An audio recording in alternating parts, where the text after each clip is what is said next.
या ठिकाणी आपल्याला उद्योजकतेचे सिद्धांत पाहिजे. आता उद्योजकतेचे सिद्धांत म्हणजे कोणत्या पद्धतीनं उद्योजकता निर्माण होते किंवा उद्योजकता निर्माण होण्यासाठी कोणती कारणे या ठिकाणी जबाबदार असतात आणि त्या दृष्टिकोनातून उद्योजकता कशा पद्धतीने निर्माण होते याचा जर तुम्ही आढावा घेतला ना तर साहजिक आहे की अधिकाधिक उद्योजक जे निर्माण होतील त्यामध्ये आपणाला हे देशाच्या दृष्टिकोनातून राष्ट्राच्या दृष्टिकोनातून हे महत्वाचं असतं. तर यामध्ये अनेक सिद्धांत आहेत. अर्थात त्यामधील आपल्याला 2 ते 3 सिद्धांत पाहिजे. अर्थात हे जे सिद्धांत आहेत ना उद्योजकचे जे सिद्धांत पीपीटी सर्वांना दिसते का रे ओंकार मिते पीपीटी दिसतो हा उद्योजकतेचे विभिन्न सिद्धांत त्यामधील नंबर 1 जोसेफ शिम्प्युटर यांचा नवनिर्माण सिद्धांत हाचा आपण घेणार आहोत. तर हे जे आहेत हे मानसशास्त्रीय किंवा समाजशास्त्रीय तत्वामधून निर्माण झालेले सिद्धांत आढळतात. कारण का तर उद्योजकतेचा संबंध हा उद्योजकाशी आहे आणि उद्योजक हे नैसर्गिक व्यक्ती आहे आणि नैसर्गिक व्यक्ती असल्यामुळे त्याच्या काही या ठिकाणी विशेष वैशिष्ट्य आहेत. त्याला या ठिकाणी मानसशास्त्रीय दृष्ट्या काही त्याचे वैशिष्ट्य असतात किंवा त्याची स्वभाव भिन्नता ही वैशिष्ट्य असते किंवा त्याच्या समाजशास्त्रीय काही गरजा असतात. उदाहरणार्थ समाजशास्त्रीय गरज कोणती लक्षात येईल की समाजामध्ये आपणाला विशिष्ट स्थान प्राप्त होणे गरजेचं आहे किंवा इतरांच्या पेक्षा आपण या ठिकाणी एक विशेष व्यक्ती आहोत अशा पद्धतीची भावना निर्माण होणे हे समाजशास्त्रीय स्थान असतं. तर ह्या जे मानसशास्त्रीय घटक आहेत उदाहरणार्थ सिद्धी प्रेरणा कोण सांगेल सिद्धी प्रेरणा म्हणजे काय आपण बघितलं होतं की नाही उद्योजकतेमध्ये आणि उद्योजकामध्ये दोन्हीमध्ये सिद्धी प्रेरणेला विशेष महत्व आहे. नवनिर्मिती आणि सिद्धी प्रेरणा यामध्ये फरक आहे बरं का. नवनिर्मितीला सृजनशीलता म्हणतो आपण सृजनशीलता आणि नवनिर्मिती वेगवेगळ्या पद्धतीने आपल्याला करता येते हे पण आपण अभ्यासलेलं आहे. परंतु सिद्धी प्रेरणा हा एक भाग वेगळाच आहे. काय आहे हो तर सिद्धी प्रेरणा म्हणजे यश मिळवण्याची इच्छा की काही व्यक्ती असे असतात की विशिष्ट त्यांनी ध्येय एक निश्चित केल्यानंतर ते ध्येय पूर्ण झाल्याशिवाय ते थांबत नाही याला सिद्धी प्रेरणा असते. विशिष्ट यश प्राप्ती झाल्याशिवाय ते या ठिकाणी थांबत नाहीत. म्हणजे अनेक वेळा जरी अपयश आलं तरी पुन्हा पुन्हा प्रयत्न करण्याचा ते सातत्याने प्रयत्न करतात आणि कधीपर्यंत प्रयत्न करतात त्या ध्येयासाठी यशस्वी जोपर्यंत होत नाही तोपर्यंत त्यांचा प्रयत्न या ठिकाणी होतात. तर हे जे सिद्धांत आहेत ना हे 5 सिद्धांत आहेत परंतु आपल्या अभ्यासक्रमाच्या दृष्टिकोनातून आपण 3च बघणार आहोत. तर हे 5 कोणते आहेत जोसेफ शिम्प्युटर यांचा नवनिर्माण सिद्धांत एक आपल्या अभ्यासाला तो पाहायचा आहे आपल्याला. हेगन यांचा प्रतिष्ठा नष्ट होण्याचा सिद्धांत एक पाहायचा आहे. डेव्हिड मॅक्लेलँड यांचा कार्यसिद्धी प्रेरणा आपण पाहणार आहोत. त्यानंतर नाईट यांचा जोखीम पत्करण्याचा एक सिद्धांत आहे आणि लेबस्टेन यांनी कार्यक्षमतेचा सिद्धांत एक पाहिलेला आहे. म्हणजे विशिष्ट कार्यक्षमता असते लोकांच्याकडे. असो यापैकी 3 सिद्धांताचा कोणते सिद्धांत आहेत हे महत्वाचं आहे. त्या दृष्टिकोनातून हे सर्व तुम्हाला मी सांगितलेले आहे. तर यामधील पहिला सिद्धांत आम्हाला पाहायचा आहे जोसेफ शिम्प्युटर यांचा नवनिर्माण सिद्धांत. शिम्प्युटर यांनी उद्योजकाची व्याख्या केलेली आहे. पाहिली होती का आपण पाहिली होती. शिम्प्युटर यांनी उद्योजकतेची देखील व्याख्या केलेली आहे ती देखील पाहिली होती. ती जी व्याख्या आहेत ना त्या व्याख्या या त्यांच्या सिद्धांतावरच आधारित आहे. सिद्धांत काय स्पष्ट करतात तो सिद्धांत विशिष्ट घटना का घडते हे स्पष्ट करत असतात. मागणीचा सिद्धांत काय सांगतो पुरवठ्याचा सिद्धांत काय सांगतो आपले या ठिकाणी आपण मागील वर्षी तुमची पाहिलेले आहेत बघा कोणते नेतृत्वाचे सिद्धांत पाहिलेले होते. नेतृत्व कोण करू शकतो? नेतृत्व कसे निर्माण होतात? त्यांच्याकडे एक विशिष्ट गट असतो, गुण असतो. ते असण्याबरोबरच ज्यांना सामाजिक परिस्थितीचं भान असतं आणि समाजाविषयी या ठिकाणी त्यांना समाजाच्या गरजाविषयी, समाजाच्या या ठिकाणी प्रश्नाविषयी त्यांना चाड असते, सोडवण्यासाठी ते प्रयत्न करत असतात. हे लोक तसंच हे व्यवस्थापनामध्ये आहे. सर्वच व्यवस्थापक काय असतात? सर्वच व्यवस्थापक हे त्या विभागाचे नेते असतात. त्यानंतर कार्यप्रेरणेचे सिद्धांत तुम्ही पाहिलेले होते. काय सांगत होते कार्यप्रेरणेचे सिद्धांत? वेगवेगळे 2-3 सिद्धांत आपण पाहिलेले होते बघा.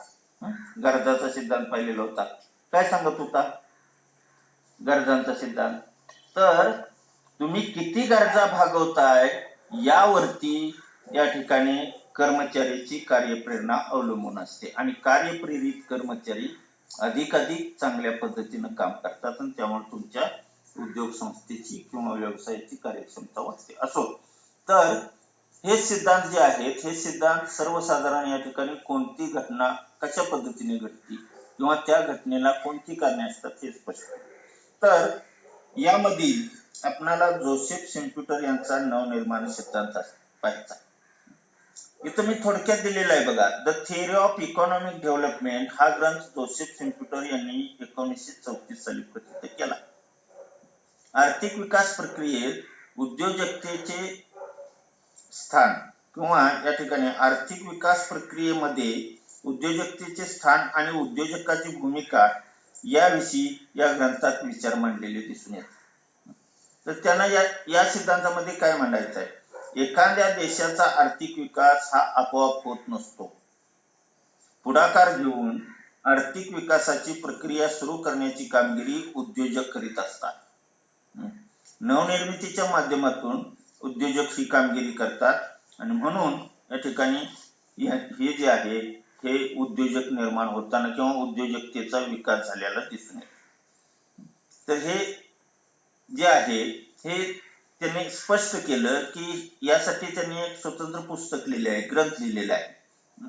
आणि या ग्रंथामध्ये त्यांनी काय सांगितलेलं आहे की उद्योजकता कशी निर्माण होते आणि यासाठी त्यांनी महत्वाचं कारण सांगितलेलं आहे. ते म्हणजे पुढाकार घेणारे लोक काही समाजामध्ये असतात आणि ते सातत्याने नवनिर्मितीच्या प्रक्रियेमध्ये आढळलेले, नवनिर्मितीच्या प्रक्रियेमध्ये प्रयत्न करत असल्याचे दिसून येते. आता तर या सिद्धांताचा जर तुम्ही आढावा घेतला तर त्या सिद्धांताचा या ठिकाणी काय त्यांनी सांगितलेलं आहे, तर त्यामधून आपणाला 2-3 वैशिष्ट्ये सिद्धांताची स्पष्ट करायची आहे. त्यासाठी अर्थात हा सिद्धांत काय आहे हे आपणाला समजणं गरजेचं. काय म्हणतायत बघा, उद्योजक हे सत्ता मिळवण्याच्या अपेक्षेने प्रोत्साहित झालेले असतात. सत्ता मिळवणे म्हणजे राजकीय दृष्टिकोनातून नव्हे, समाजामध्ये विशिष्ट स्थान मिळवणे असा त्याचा अर्थ आहे. तर हे विशिष्ट स्थान मिळवण्यासाठी त्यांना स्वयंप्रेरणा लाभलेली असते, त्यांना जिंकण्याची इच्छा असते, त्यांची लढण्याची इच्छा असते, स्वतः इतरांपेक्षा श्रेष्ठ आहोत हे सिद्ध करण्यासाठी ते झपाटलेले असतात, त्यांना यश संपादन करायचे असते आणि यासाठी या ठिकाणी ते सातत्याने प्रयत्न करतात आणि असे लोकच उद्योजक बनतात असं सिद्धांत त्यांनी स्पष्ट केलेला आहे.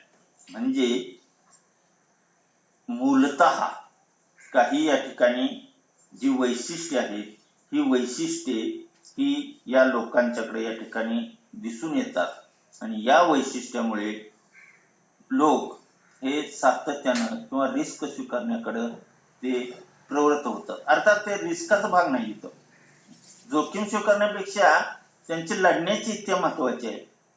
इतरांच्या पेक्षा स्वतंत्रपणे किंवा विशिष्ट स्थान मिळवण्याची इच्छा महत्वाची आहे. यश संपादन करण्याच्या दृष्टिकोनातून सातत्याने ते प्रयत्न करत असतात आणि ही जी नवनिर्मिती करत असतात किंवा नवोन्मेष करत असतात ती वेगवेगळ्या पद्धतीनं करत असतात आणि त्यामुळं हे उद्योजक निर्माण होतात आणि जे उद्योजक आहेत हे ज्या राष्ट्रात जास्त असतील त्या राष्ट्रामध्ये उद्योजकतेचा विकास झालेला दिसून येतो. तर हा सिद्धांत त्यांनी मांडलेला आहे.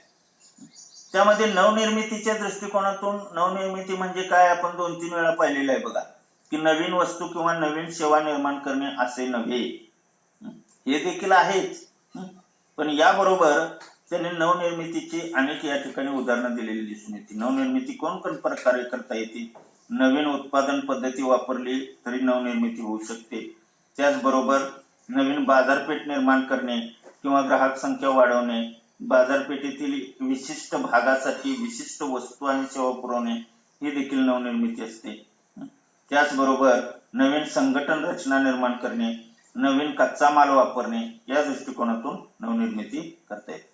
तर हा जो सिद्धांत आहे, हा सिद्धांत सर्वस्वी बघा मानसशास्त्रीय घटकावरती अवलंबून दिसतो आणि त्यामध्ये सामाजिक घटक देखील एक महत्वाचा आहे असं आपल्याला म्हणता येते.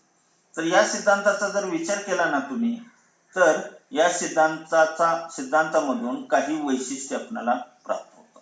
त्यामधील पहिलं महत्वाचं वैशिष्ट्य आहे ते म्हणजे शोध आणि नवोन्मेष यातील फरक. कारण नवनिर्मिती किंवा नवोन्मेष असं म्हणा, यामधील फरक करणं गरजेचं आहे. नवीन शोध लागतात, ते शोध वेगळे आणि नवनिर्मिती वेगळी. यामधील पहिल्यांदा फरक त्यांनी या ठिकाणी शोधून काढलेला आहे. काय सांगितलेलं आहे बघा, शोध व नवोन्मेष यातील फरक शिंपीटर यांनी दाखवून दिला. शोध म्हणजे एखादी गोष्ट शोधून काढणे होय, म्हणजे सहसंबंध किंवा कार्यकारण भाव किंवा तत्वज्ञान मांडणे याला त्यांनी शोध असं म्हटलेलं आहे. बघा, शोध म्हणजे एखादी गोष्ट नवीन शोधून काढणे असं आपण शोध असं म्हणतो. तर नवोन्मेष किंवा नवनिर्मिती म्हणजे शोधातून मिळालेल्या ज्ञानाचा वापर करून त्याचा व्यवहारात उपयोग करणे होय. आता हा स्पष्टपणे तुम्ही फरक जाणून घ्या आणि लक्षात ठेवा की शोध म्हणजे काय, नवीन घटना कोणतीही घडणे किंवा नवीन जे आहे ते शोधून काढणे याला आपण शोध असं म्हणतो. पण नवनिर्मिती जी आहे ना, ही नवनिर्मिती म्हणजे लागलेला जो शोध आहे त्याचा व्यावहारिक वापर करून त्यामधून या ठिकाणी उत्पन्न मिळवणे असा. शोध घेणारी व्यक्ती नवीन कल्पना शोधते, तर नवनिर्मिती करणारी व्यक्ती त्याचा उपयोग करून नवीन वस्तू किंवा सेवा तयार करते. व्यापारी तत्वावर मोठ्या प्रमाणात उत्पादन करण्यासाठी या संकल्पनेचा वापर केला जातो. तर त्यांनी शोध जो घेतो त्याला संशोधक असं म्हटलेलं आहे आणि जो नवनिर्मिती करतो ना, त्या नवनिर्मिती करणाऱ्याला त्यांनी उद्योजक असं म्हटलेलं आहे. म्हणजे त्यांनी मूलभूत फरक केलेला आहे की नवीन शोध हा वेगळा आणि त्यामध्ये नवनिर्मिती हा वेगवेगळा. उदाहरणार्थ समजा या ठिकाणी मोबाईलचं उत्पादन वेगवेगळ्या पद्धतीने केलं जात आहे, परंतु एखाद्यानं या ठिकाणी मोबाईल मध्ये नवीन वैशिष्ट्य या ठिकाणी आणलं आणि त्या नवीन वैशिष्ट्य आणलं त्याला या ठिकाणी आपण म्हणतो संशोधक. परंतु या नवीन वैशिष्ट्याचा उपयोग करून या मोबाईलचं उत्पादन केलं आणि ग्राहकांना पटवून देऊन त्यापासून या ठिकाणी अधिक उत्पन्न मिळवलं किंवा नफा मिळवला तर त्याला आपण नवनिर्मिती असं म्हणतो. म्हणजे शोधांचा वापर नवनिर्मितीसाठी बाजारपेठेमध्ये किंवा या ठिकाणी आपल्या उद्योगामध्ये उद्योजक करीत असतात आणि त्यामधून फायदा मिळवण्याचा प्रयत्न करीत असतात. ह्या त्यांनी म्हणजे नवनिर्मिती करणारे लोक जे असतात त्यांच्यामुळे उद्योजकतेचा विकास होतो असं त्यांनी म्हटलेलं आहे. नवनिर्मिती करणारे लोक म्हणजे कोण, या वेगवेगळे जे तांत्रिक शोध लागलेले आहेत या तांत्रिक शोधाचा व्यावहारिक वापर करून घेणारे लोक म्हणजे या ठिकाणी उद्योजक होय. त्यानंतर दुसरं वैशिष्ट्य त्यांनी जे सांगितलेलं आहे, आता त्यामध्ये त्यांनी थोडंसं सांगितलेलं, शिंपीटर यांनी सांगितलेलं आहे की उद्योजकता ही सृजनात्मक किंवा नवनिर्मितीची क्रिया आहे. उद्योजक हे समाजातील बुद्धिमान व प्रेरणेने भरलेले लोक असतात. नवनिर्मिती करून ते विकासाच्या प्रक्रियेत महत्वाची भूमिका पार पाडतात. उद्योजकांच्या प्रेरणेबाबत शिंपीटर यांचे मत महत्वपूर्ण आहे. थोडक्यात हे मी इथं दिलेलं आहे की उद्योजक हे कसे असतात, नवनिर्मिती करण्यासाठी म्हणजे व्यावहारिक वापर करण्यासाठी सातत्याने ते प्रयत्न करत असतात, ते बुद्धिवादी असतात आणि त्यांना स्वयंप्रेरणा लाभलेली असते आणि नवनिर्मितीच्या प्रक्रियेत सातत्याने ते सहभागी होतात आणि यशस्वी होण्याचा प्रयत्न करतात. त्यानंतर या सिद्धांतामध्ये दुसरं वैशिष्ट्य त्यांनी सांगितलेलं आहे, उद्योजकीय कार्यावर भर दिलेला आहे त्यांनी. आता उद्योजकीय कार्य म्हणजे कोणती कार्ये? आपण उद्योजकतेची कार्य वेगवेगळी बघितलेली आहे आणि ही कार्य करणारे लोक उद्योजक बनतात आणि त्यामुळे उद्योजकतेचा विकास होतो असं त्यांचं मत आहे. तर इथं त्या आपण असं सांगितलेलं आहे बघा, इथं मांडलेलं आहे मी तुम्हाला पीपीटी मध्ये, आर्थिक विकासात उद्योजकीय कार्याची भूमिका महत्वाची आहे, यावर शिंप्युटर यांनी भर दिला. अर्थव्यवस्थेचा कायापालट घडवून विकास साधण्याचे कार्य उद्योजकीय कार्यामुळे घडते. म्हणजे बघा, अर्थव्यवस्थेमध्ये जर बदल करायचा असेल, विकास करायचा असेल तर त्यासाठी उद्योजकता महत्वाची असते. उद्योजकता म्हणजे काय? लोकांची उद्योजकीय प्रवृत्ती, म्हणजे जास्तीत जास्त लोक उद्योग करण्यासाठी प्रेरित झालेले असले पाहिजेत, उद्योग करण्यासाठी सातत्याने प्रयत्न करत असले पाहिजे. तर उद्योजकता महत्वाची. उद्योजक बुद्धिमान असतात, हे आपण पाहिलेलं आहे, पहिल्या वैशिष्ट्यातच पाहिलेलं आहे. नवनिर्माणच्या प्रेरणेने झपाटलेले असतात.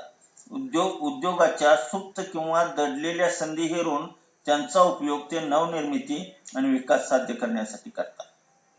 तर बघा की उद्योजकीय कार्य हे कशा पद्धतीने होत असतं, तर नवनिर्मितीसाठी कोणकोणत्या वेगळ्या संधी आहेत याचा सातत्याने ते शोध घेत असतात.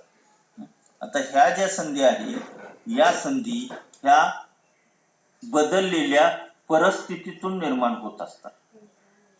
आता बघा की कोविड-19 किंवा कोरोना स्थितीमुळे लोकांना बाहेर पडणं कठीण झालं. मग लोकांना भाजीपाला या ठिकाणी उपलब्ध होणं कठीण झालं.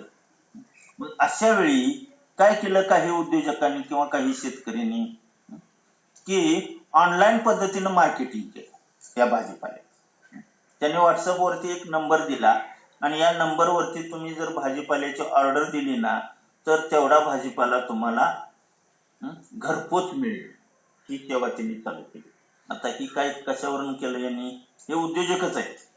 शेतकरी जरी असले तरी ते उद्योजक आहेत, कारण त्यांनी संधीचा लाभ घेतला. बघा, अशा पद्धतीनं भाजीपाला जर तुम्ही घरपोच पुरवला उद्योजकांनी तर साहजिकच त्याला चांगली किंमत मिळू लागली, त्यांना नफा जास्त मिळू लागला. आणि ग्राहकाचा काय फायदा झाला? ग्राहकाला कोणतीही रिस्क न स्वीकारता आपल्या घरामध्ये भाजीपाला उपलब्ध झाला आणि यामधून या ठिकाणी ग्राहकाचं देखील समाधान झालं आणि उद्योजकाचा देखील फायदा झाला. म्हणजे ही उद्योजकीय कार्य आहेत ना, ही उद्योजकीय कार्य अतिशय महत्वाची आहेत आणि हे सर्वच लोक करतात असं नाही, अशा ठराविक व्यक्ती असतात असं शिंप्युटर यांचं मत आहे.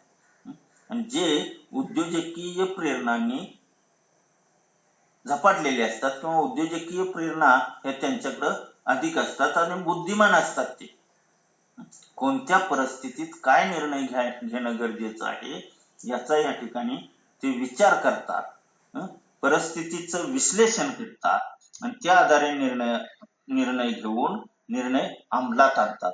आणि त्या दृष्टिकोनातून उद्योजकीय कार्यावरती हे जे लोक कार्य करत असतात त्यामधून उद्योजकता निर्माण होत असते.